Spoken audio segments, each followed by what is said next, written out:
Assalamu alaikum wa rahmatullahi wa barakatuhu. Today I want to just go through very quickly how to tie ihram in an effective way, especially for people who don't often wear this type of clothing. There is no correct way and there's no wrong way so long as you find it comfortable and you follow the Islamic guidelines when wearing it. Ihram consists of two cloths. They're both about this size. You take the cloth, take it behind you and wrap it quite high. There's no point in wrapping it from your waist because you're going to be working up and down. For the purpose of this demonstration, I'm going to turn around to the side just to show you the difference in the left and right hand side of the cloth. You want to make your left side to be short enough just to wrap around your waist once and your right side to be the longer side. When you go to the shop and try your ihram on, this is one of the tests that you should do. The last thing you want to do is have an ihram which is too short or too long. Stand with the 2 feet spread wide apart. This will enable free movement when you have tied your ihram. The other thing to do is push your stomach out as far as you can so that you have breathing space. If you don't do this, you'll find your ihram becomes too tight when you're wearing it. Wrap the left side around you up until it becomes tight around the right side. Then wrap the right side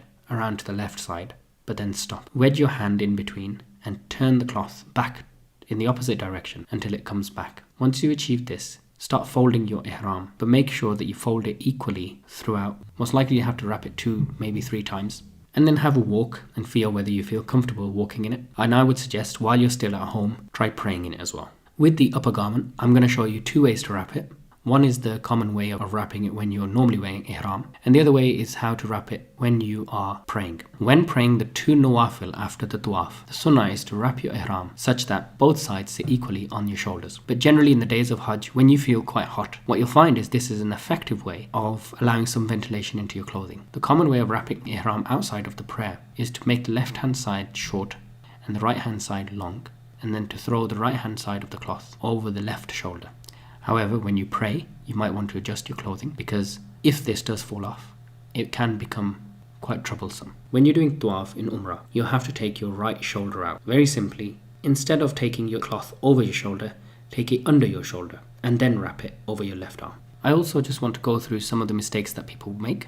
During the days of Hajj, it can become very difficult with the heat. Some people, without realizing, will let their lower garment fall below their navel. The ihram should always be above the navel and above your ankles. Makkah is a very hot place, so it can be tempting to want to cover your head. And also during the days of Mina, when you're going to be sleeping in the tents, it can be tempting to cover your head with your ihram. This again is something which is not permissible. One thing I'd like to clarify, ihram is a state. In that state, you have this clothing. Ihram is not the clothing itself. So once you've done this ihram at the airport, you are not actually in the state of ihram up until you come to the miqat. Before you reach the miqat, you should state your intention for Umrah by saying Labbaik Allahumma bi Umrah. When it comes to the days of Hajj, then you state the intention for Hajj from your hotel room or from wherever you're staying just before you go into Mina, and you'll say Labbaik Allahumma Hajjan. It's unlikely that any of you listening will be doing Hajj Qiran, but if you are, then it would be Labbaik Allahumma bi Hajja wa Umrah. If someone fears that they can't perform Hajj or Umrah due to an illness, then they should add this to their intention by saying Allahumma mahilli haythu habastani. If you're performing Umrah for someone else, or if you're doing Hajj Badal, then you would state Labbaik an, and then you'd say their name. I hope that this video was beneficial for you. This video was from hujaj.co.